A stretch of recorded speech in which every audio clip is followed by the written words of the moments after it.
નમસ્કાર વિદ્યાર્થી મિત્રો, ફર્સ્ટ યર બીએસસી સેમેસ્ટર 2 જેમાં કેમેસ્ટ્રી સબ્જેક્ટ સાથે આપણે મળી રહ્યા છીએ. મિત્રો, તમારો કેમેસ્ટ્રીનો સબ્જેક્ટ કોડ CCCH201 છે. કેમેસ્ટ્રીમાં આપણે અત્યારે યુનિટ નંબર 2 કે જે કાર્બનિક રસાયણશાસ્ત્ર એટલે કે ઓર્ગેનિક કેમેસ્ટ્રીનો પોર્શન છે, જેમાં આપણે કાર્બનિક સંયોજનોનું અવકાશ રસાયણ એટલે કે સ્ટીરિયોકેમેસ્ટ્રી ઓફ ઓર્ગેનિક કમ્પાઉન્ડ્સનો અભ્યાસ કરી રહ્યા છીએ. વિદ્યાર્થી મિત્રો, આપણે આ યુનિટમાં અગાઉ જે અભ્યાસ કર્યો છે, તો આ યુનિટમાં મેઇન આપણે જે કોન્સેપ્ટ છે એ કયો છે? તો તમારે પ્રકાશીય સમઘટકતાનો કોન્સેપ્ટ છે. પ્રકાશીય સમઘટકતા. અને આ પ્રકાશીય સમઘટકતાને સમજવા માટે આપણે કુલ 4 પદોની સમજૂતી મેળવવાની છે, જેમાં આપણે પહેલું પદ જે છે એમાં સમાવેશ થાય છે સમતલ ધ્રુવીભૂત પ્રકાશનો, જેનો આપણે અગાઉ અભ્યાસ કરી ચૂક્યા છીએ. સમતલ ધ્રુવીભૂત પ્રકાશ એટલે કે પ્લેન પોલરાઇઝ્ડ લાઇટ.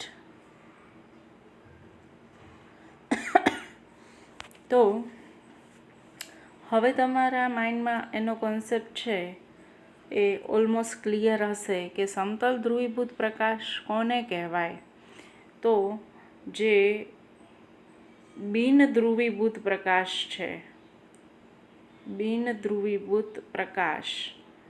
બિન ધ્રુવીભૂત પ્રકાશ એટલે કે જેના કંપનો બધી જ દિશામાં ગોઠવાયેલ હોય.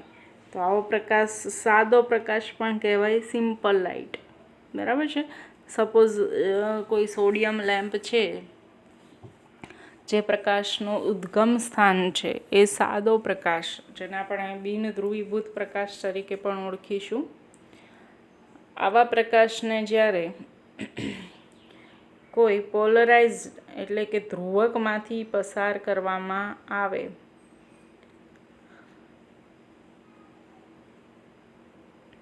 તો એના કંપનો છે એ એક જ દિશામાં ગોઠવાયેલ હોય છે. ક્યારે? આ રીતે ધ્રુવકમાંથી પસાર કર્યા બાદ. તો ધ્રુવકમાંથી બિન ધ્રુવીભૂત પ્રકાશને પસાર કરતા પ્રાપ્ત થતો જે પ્રકાશ છે કે જેના કંપનો એક જ દિશામાં ગોઠવાયેલા હોય, એને સમતલ ધ્રુવીભૂત પ્રકાશ કહે છે. બરાબર. તો આપણે પહેલો જે કોન્સેપ્ટ હતો 4 પદોમાંનો પહેલો કોન્સેપ્ટ જે આપણે સમજ્યા, એના પછીનો નેક્સ્ટ આપણો કોન્સેપ્ટ એવો હતો કે પ્રકાશ ક્રિયાશીલતા.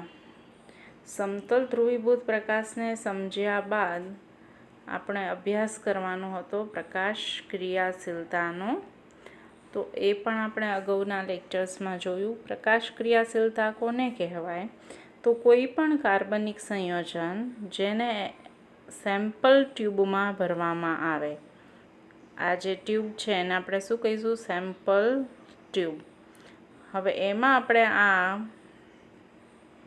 આપણું સેમ્પલ ભર્યા પછી આ જે સેમ્પલ ટ્યુબ છે એમાંથી સમતલ ધ્રુવીભૂત પ્રકાશને પસાર કરવામાં આવે છે. તો સમતલ ધ્રુવીભૂત પ્રકાશ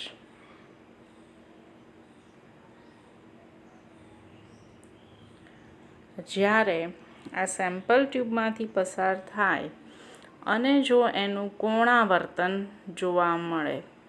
કોણાવર્તન એટલે કે એ ડાબી બાજુએ આ જે પ્રકાશ છે એ ડાબી બાજુએ કોણાવર્તન અનુભવે અથવા તો જમણી બાજુએ કોણાવર્તન અનુભવે. વાસ્તવમાં એના કંપનો આ સીધી જ રેખામાં છે, પણ એ જો આ એંગલ દર્શાવીએ છીએ આપણે, એટલા એંગલથી જો એ કોણાવર્તન દર્શાવે તો આપેલો જે સેમ્પલ ટ્યુબમાં રહેલો પદાર્થ છે એ પ્રકાશ ક્રિયાશીલ છે એમ કહેવાય, અને એના આ ગુણધર્મને પ્રકાશ ક્રિયાશીલતા કહેવામાં આવે છે.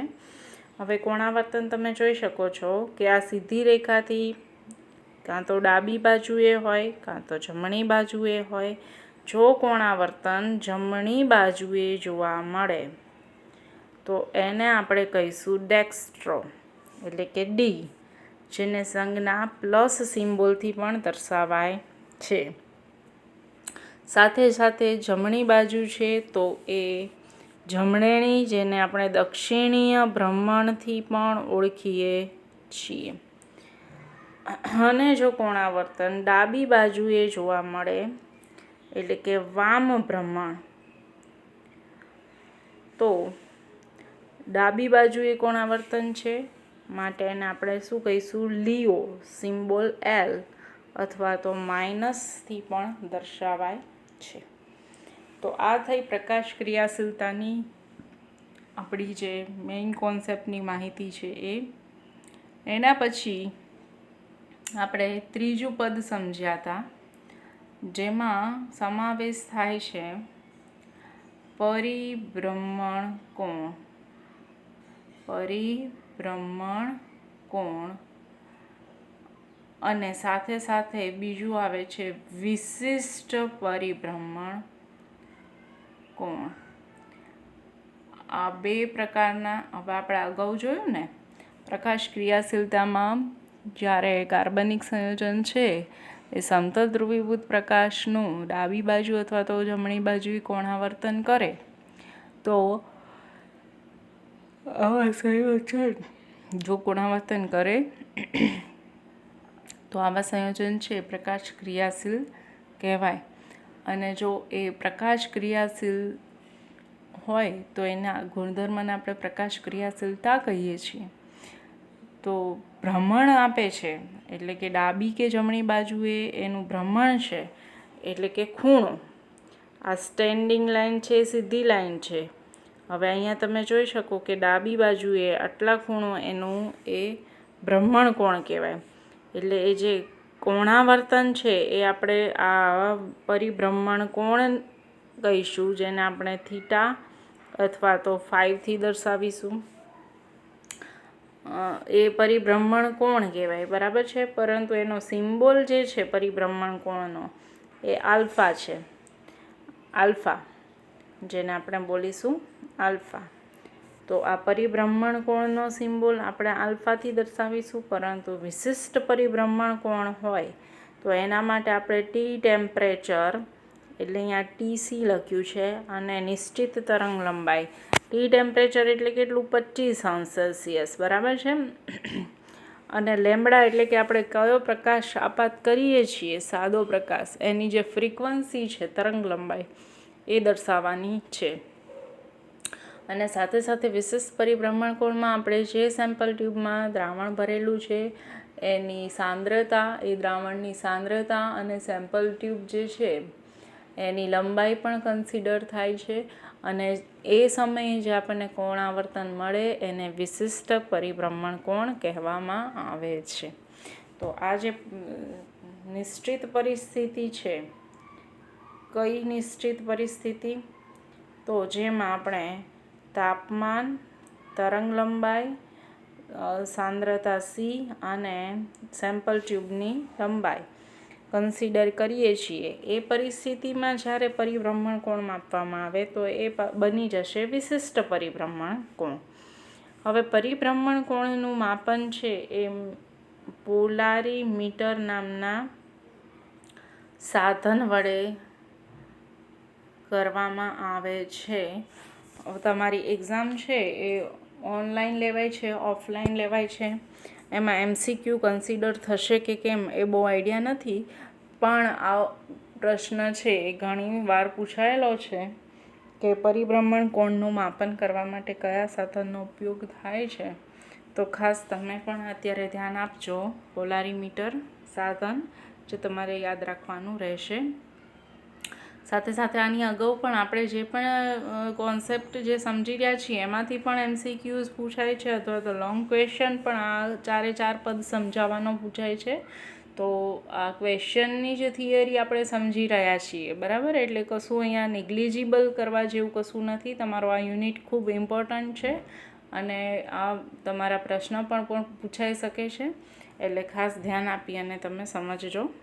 તો આ પોલારીમીટર સાધનની આપણે ચર્ચા કરી. ત્યારબાદ આપણો ચોથો મુદ્દો જે છે એ કયો હતો, તો અસમ કાર્બન, એટલે કે અસમિત કાર્બન પરમાણુ, બરાબર. અસમિત કાર્બન પરમાણુને સમજવા માટે આપણે અગાઉ પણ આ કાર્બનની 4 સંયોજકતા છે એ આપણે અલગ અલગ લેક્ટિક એસિડના એક્ઝામ્પલથી સમજાતા. CH3OH, H અને COOH. તો આ લેક્ટિક એસિડના એક્ઝામ્પલમાં તમે જોઈ શકો છો કે આ મધ્યસ્થ કાર્બન પરમાણુ જે છે એ મધ્યસ્થ કાર્બન પરમાણુ જેના ઉપર આપણે ગ્રીન સ્ટાર દર્શાવ્યો છે, એ કાર્બન જેની 4 સંયોજકતાઓ જુદા જુદા પરમાણુ કે પરમાણુ સમૂહથી સંતોષાયેલી છે, માટે મધ્યસ્થ કાર્બન પરમાણુ છે એ કેવો બને છે, અસમ અથવા તો અસમિત કાર્બન પરમાણુ બને છે. માટે આ અસમ કાર્બન પરમાણુની હાજરી હોવાને કારણે આ બંધારણ છે એ કેવું બને છે, પ્રકાશ ક્રિયાશીલ બને છે. તો જે પ્રકાશીય ગુણધર્મો એટલે કે પ્રકાશીય વર્તણૂક છે એ દર્શાવે છે. તો આ પ્રકાશ ક્રિયાશીલ બનવા માટે આપણે સમજ્યા કે અસમિત કાર્બન હોવો જોઈએ તો જ એ પ્રકાશ ક્રિયાશીલ બને. પણ સાથે સાથે આ કાર્બનિક બંધારણો છે એ બીજા કેટલાક શરતો છે એનું પણ પાલન કરતી હોવી જોઈએ. જેમ કે પહેલી શરત છે એમાં સમમિત તત્વો આવેલા હોવા જોઈએ નહીં. તો આ સમમિત તત્વો એટલે શું? સમમિત તત્વો આપણે અત્યારે કોમન સમજીએ છીએ કે સમમિત તત્વ આવેલા હોવા જોઈએ નહીં, એટલે કે હાજર હોવા જોઈએ નહીં. તો સમમિત તત્વો એટલે શું? જેમાં આપણે પહેલું જ સમમિત તત્વ ભણ્યા હતા, સમમિતિ તલ. સમમિતિ તલ એટલે કે બંધારણની અંદર સમમિતિ તલ હાજર હોવું જોઈએ નહીં. તો સમમિતિ તલ આપણે સમજીએ તો કુલ 2 પ્રકારના સમમિતિ તલ છે, સિગ્મા H અને સિગ્મા V. સિગ્મા H એટલે કે સમક્ષિતિજ સમમિતિ તલ અને સિગ્મા V એટલે કે ઉર્ધ્વ સમમિતિ તલ, બરાબર છે. તો હવે અહીંયા આપણે સમક્ષિતિજ જે આપણો સમમિત તલમાં સમક્ષિતિજ તલ જ્યારે પસાર થતું હોય તો એવું એક્ઝામ્પલ હતું આલ્ફાબેટ બીનું, જેમાં આપણે વચ્ચેથી જે આપણે જોઈ શકીએ કે જે આડું તલ છે એ સમક્ષિતિજ તલ કહેવાય. અને અહીંયા આપણને જે તલ એટલે શું, સમક્ષિતિજ તલ અથવા તો સમમિતિ તલ એટલે શું, તો એ સમજી લઈએ કે કોઈ પણ બંધારણ છે એમાંથી કોઈ એવું તલ પસાર કરવામાં આવે કે જેના દ્વારા બંધારણના એક સરખા 2 ભાગ થઈ શકે. શું? બંધારણના એક સરખા 2 ભાગ થઈ શકે અને એક ભાગ છે એ બીજા ભાગ ઉપર શું થતું હોવું જોઈએ, અધ્યારોપિત થતું હોવું જોઈએ, જેને આપણે સમમિતિ તલ કહીએ છીએ. અને એમાં પણ આવે છે સમક્ષિતિજ તલ. તો સમક્ષિતિજ તલ કોને કહીશું, તો કોઈ પણ કાર્બનિક બંધારણમાં આવેલું આડું તલ સમક્ષિતિજ તલ, એટલે કે એ બંધારણનો આડો ભાગ કરવામાં આવે તો એના જે 2 ભાગ છે એક સરખા બને અને સાથે સાથે એક ભાગ છે એ બીજા ભાગ ઉપર શું હોવું જોઈએ? અધ્યારોપિત થતું હોવું જોઈએ. એવી જ રીતે આપણે ઉર્ધ્વ જે આપણો સમમિતિ તલ છે એના માટે પણ આપણે મૂળાક્ષર એનું એક્ઝામ્પલ લીધેલું. તો ઉર્ધ્વ તલ એમાં આ રીતે આપેલું બંધારણ છે એમાંથી એક ઊભું તલ પસાર થતું હોય, સમક્ષિતિજ તલમાંથી આડું તલ પસાર થાય છે, જ્યારે ઉર્ધ્વ તલમાંથી ઊભું તલ પસાર થાય છે. અને તમે જોઈ શકો છો કે આ રીતે પસાર થતું ઊભું તલ છે એ એક જ બંધારણના બે ભાગ કરે છે અને બંને ભાગ કેવા છે? પાછા સમાન ભાગ છે.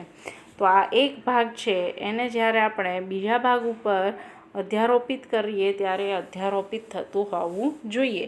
એટલે અહીંયા મેં જે તલ દર્શાવ્યું છે એને તમે ત્યાંથી આ મૂળાક્ષરને ફોલ્ડ કરો તો એના ઉપર અધ્યારોપિત થાય છે.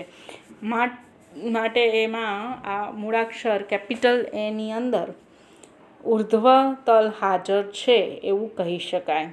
તો આ સમમિતિ તત્વોમાં પહેલું જ આપણે સમજ્યા કે સમમિત તલ હાજર હોવું જોઈએ નહીં, તો જ આપેલું બંધારણ છે એ પ્રકાશ ક્રિયાશીલ બને.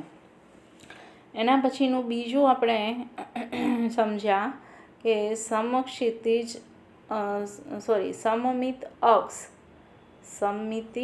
અક્ષ હાજર હોવી જોઈએ નહીં, જેને આપણે CNથી દર્શાવીએ છીએ.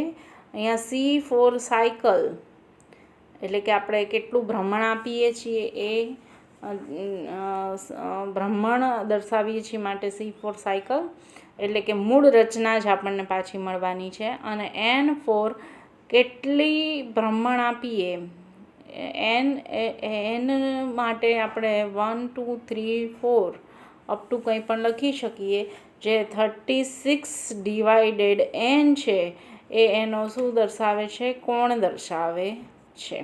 અથવા તો આને તમે બીજી રીતે પણ લખી શકો કે 360/N નો ખૂણો કરો, એટલે કે કોણ કરો, તો આપણને Nની કિંમત મળે છે. તો આ N અને કોણ એ બંને કેવું છે? વાઇસ વર્સા છે. જો N મૂકો, તમે N જાણતા હોવ તો તમને કોણની કિંમત મળે, અને જો તમે એમાં બંધારણમાં રહેલો ખૂણો જાણતા હોવ તો તમને કેટલા ભ્રમણ આપશો તો મૂળ રચના પ્રાપ્ત થશે એની માહિતી મળી શકે છે. જેના માટે આપણે એક્ઝામ્પલ સમજ્યા હતા પાણીનું HA HB, એટલે કે આ બે પ્રકારના હાઇડ્રોજન આપણે જુદા જુદા દર્શાવ્યા A અને Bથી, જેથી ખ્યાલ આવે કે જ્યારે એને ભ્રમણ આપવામાં આવે, હવે આ બંધારણને જ્યારે આપણે ભ્રમણ આપીશું, કેટલું ભ્રમણ આપીશું? તો 180 ડિગ્રીનું, તો એમાં આપણને આ પ્રમાણેનું નવું બંધારણ મળશે. એ છે એના જગ્યાએ આપણને શું મળશે? બી. કારણ કે આ 180 ડિગ્રી આખું ફરી જાય તો એ છે એના જગ્યાએ બી હાઇડ્રોજન આવે અને બી છે એના સ્થાને એ પ્રકારનો હાઇડ્રોજન આવે. તો આપણા 180 ડિગ્રીનું એકવાર ભ્રમણ આપ્યું તો મૂળ રચના ધરાવતું બંધારણ એક મળતું નથી, પરંતુ એના જેવું જ બંધારણ આપણને બે મળે છે. હવે જો આપણે આ બંધારણ બે છે એના ઉપર ફરી પાછી 180 ડિગ્રીએ ભ્રમણ આપીએ, 180 ડિગ્રીએ આ જે અક્ષ પસાર થાય છે સમમિતિ અક્ષ, એના ઉપર જો આપણે ભ્રમણ આપીએ તો હવે તમે જોઈ શકો છો એ છે 180 ડિગ્રીએ ફરતો ફરતો પાછો પોતાના મૂળ સ્થાને જશે, અને HB છે એ પણ 180 ડિગ્રીનું રોટેશન આપો એટલે પાછો પોતાના મૂળ સ્થાને જાય છે. તો આ રીતે જ્યારે નીચે દર્શાવ્યું છે એ પ્રમાણે 180 ડિગ્રીનું રોટેશન આપો તો બંધારણ બેમાંથી આપણને ફરી પાછું બંધારણ એક મળે છે. તો આપણે કુલ કેટલી વાર રોટેશન આપવું પડ્યું? 1 and 2. એકવાર રોટેશન આપ્યું અને બીજી વાર રોટેશન આપ્યું, તો 2 વાર રોટેશન આપીએ ત્યારે આપણને મૂળ રચના પાછી મળે છે. માટે આ જે અક્ષ દેખાડેલી છે આપણે, એ અક્ષ છે એના માટે તો આપણે સી યુઝ કરીશું કારણ કે સાયકલ, પરંતુ એન માટે આપણે કેટલા નંબર લખીશું? 2. એટલે કે પાણી જે H2O છે એના અણુમાં કઈ સમમિતિ અક્ષ હાજર છે? C2 સમમિતિ અક્ષ હાજર છે. માટે પાણી છે એ પ્રકાશ ક્રિયાશીલ નથી, કારણ કે આ સમમિતિ અક્ષ છે એ પસાર થાય છે. પ્રકાશ ક્રિયાશીલતા માટેની શરત છે કે બંધારણમાંથી સમમિતિ અક્ષ પસાર થતી હોવી જોઈએ નહીં.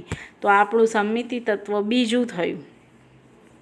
અને એના પછીનું જે ત્રીજું સમમિતિ તત્વ છે એ કયું સમમિતિ તત્વ હતું? તો પહેલાં આપણે સમમિત તલ, પછી આપણે સમજ્યા સમમિત અક્ષ, અને એના પછી આવે છે સમમિતિ કેન્દ્ર. શું આવે છે? સમમિતિ કેન્દ્ર, જેને આપણે સિમ્બોલ આઈથી દર્શાવીએ છીએ. તો આ જે સિમ્બોલ આઈ છે એ શું સૂચવે છે? કેન્દ્ર. હવે પ્રકાશ ક્રિયાશીલતા માટે બંધારણમાં સમમિતિ કેન્દ્ર હાજર હોવું જોઈએ નહીં. તો આપણે સાયક્લોહેક્ઝેનનું બંધારણ જોયેલું, સાથે સાથે મૂળાક્ષર એસનું પણ બંધારણ જોયેલું. તો આ જે બંધારણો છે એમાં જે મુખ્ય છે કેન્દ્ર, બંધારણનો વચલો ભાગ, જેને આપણે ડાર્ક ડોટથી દર્શાવેલું છે. તો આ જે બંધારણનો મુખ્ય જે કેન્દ્રનો ભાગ છે, એટલે કે આખા બંધારણનું કેન્દ્ર, જેને આપણે અહીંથી દર્શાવીએ છીએ. તો આ કેન્દ્રથી આપણે કાર્બનિક બંધારણમાં અથવા તો જે અણુ છે એમાં આપણે જેટલું અંતર કાપીએ છીએ, જે દિશામાં અંતર જેટલું કાપીએ છીએ એનાથી વિરુદ્ધ દિશામાં આપણે એટલું જ અંતર કાપીએ તો આપણને સમાન રચના જોવા મળે છે. માટે આપેલા બંધારણમાં, જેમ કે આ બાજુ આપણે ડાબી બાજુએ જેટલું અંતર કાપ્યું એટલું જ અંતર આપણે જમણી બાજુએ કાપીએ, તો કેન્દ્રથી ડાબી બાજુએ આપણે જેટલું અંતર આગળ ચાલીએ અને જે બંધારણ છે એટલું જ અંતર આપણે એનાથી વિરુદ્ધ દિશામાં જઈએ તો સેમ આપણને રચના જોવા મળે છે. માટે એવું કહી શકાય કે આપેલ બંધારણની અંદર કેન્દ્ર આઈ હાજર છે. અને જો કેન્દ્ર આઈ હાજર હોય તો બંધારણ છે એ પ્રકાશ ક્રિયાશીલ બનતું નથી. એવી જ રીતે મૂળાક્ષર એસમાં પણ કેન્દ્ર આઈ જોવા મળે છે, કારણ કે આપણે જેટલું અંતર જે દિશામાં કાપીએ છીએ તેટલું જ અંતર આપણે જો વિરુદ્ધ દિશામાં કાપીએ તો આપણને સમાન રચના જોવા મળે છે. તો આ જે મૂળાક્ષર એસ છે એ પણ પ્રકાશ ક્રિયાશીલતા દર્શાવતો નથી, કારણ કે બંધારણમાંથી કેન્દ્ર પસાર થાય છે. તો પ્રકાશ ક્રિયાશીલતા માટેનું મુખ્ય શરત છે કે અસમ કાર્બન હોવો જોઈએ, અસમ કાર્બનની હાજરી હોવી જોઈએ. એમાંથી સમમિતિ તલ સિગ્મા કેન્દ્ર આઈ અથવા તો સમમિતિ અક્ષ સી પસાર થતી હોવી જોઈએ નહીં. અને સાથે સાથે એમાં કિરાલિટીનો ગુણધર્મ હોવો જોઈએ. કિરાલિટી એટલે શું? તો એ પણ આપણે આગળ સમજ્યા હતા. કિરાલિટી એટલે કે વસ્તુનું દર્પણ પ્રતિબિંબ છે, એટલે કે કાર્બનિક સંયોજનનું દર્પણ પ્રતિબિંબ, એના ઉપર એ મૂળ વસ્તુ છે એ અધ્યારોપિત થઈ શકવી જોઈએ. અધ્યારોપિત થઈ શકવી જોઈએ નહીં, તો જ એ કિરાલિટીનો ગુણધર્મ દર્શાવે છે એવું કહી શકાય. અને કિરાલિટીના ગુણધર્મ માટે આપણો હાથનો પંજો એ ઉત્તમ ઉદાહરણ છે, કારણ કે આપણે જોઈએ તો આપણો જે હાથનો પંજો છે એમાં તમારા જમણા હાથનો પંજો એનું તમે પ્રતિબિંબ લો તો એ ડાબા હાથના પંજા જેવું જ મળશે. બરાબર છે. આપણે ઓલમોસ્ટ એવું દોરવાનો પ્રયત્ન કર્યો છે. તો હવે આપણે સમજી શકીએ કે આ પંજો આપણે ઉઠાવી આપણે અહીંયા વચ્ચે જે મિરર છે ત્યાંથી ફોલ્ડ કરવાનું નથી, પણ આપણા ડાબા હાથને ઉઠાવી જમણા હાથ ઉપર મૂકો, અથવા તો જમણા હાથને ઉઠાવી અને ડાબા હાથ પર મૂકો અને તમારી આંખ સામે આપણા બંને હથેળી રહેવી જોઈએ. અને એ રીતે જો તમે એક હથેળી ઉપર બીજી હથેળી મૂકશો તો તમે અનુભવી શકતા હશો કે અહીંયા આપણને અધ્યારોપિત આપણો જમણા હાથનો પંજો એ ડાબા હાથના પંજા ઉપર અધ્યારોપિત થઈ શકતો નથી. માટે એમાંથી કોઈ સમમિતિ અક્ષ પણ, સમમિતિ તલ કે સમમિતિ કેન્દ્ર પણ પસાર થતું નથી. માટે આપણો હાથનો પંજો એ કેવું છે? પ્રકાશ ક્રિયાશીલ છે. એ માત્ર આપણે એક ઉદાહરણથી સમજીએ છીએ, બાકી આપણે તો કાર્બનિક સંયોજનોમાં જ એનો અભ્યાસ કરવાનો છે. અને લાસ્ટમાં આપણે લેક્ટિક એસિડ માટેનું પણ બંધારણની સમજૂતી મેળવી હતી કે જે એક અસમ કાર્બન પરમાણુ ધરાવે છે. એક અસમ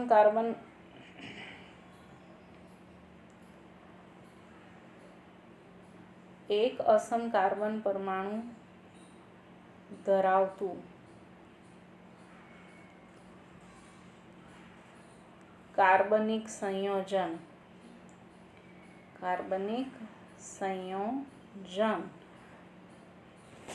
આપણે સમજીએ છીએ કે જે પ્રકાશીય સમઘટકતા દર્શાવે છે, એટલે કે પ્રકાશ ક્રિયાશીલ છે. તો એની સમજૂતીમાં આપણે લાસ્ટ લેક્ચરમાં જ લેક્ટિક એસિડના આ એક્ઝામ્પલ દ્વારા સમજેલા છીએ. COOH, OH, CH3 અને H. આ જે લેક્ટિક એસિડ છે એને આપણે કહીશું ડી લેક્ટિક એસિડ. ડી બ્રેકેટમાં આપણે એને પ્લસથી પણ દર્શાવી શકીએ અને આ બંધારણનું નામ છે લેક્ટિક એસિડ. બરાબર છે. હવે જો આપણે એની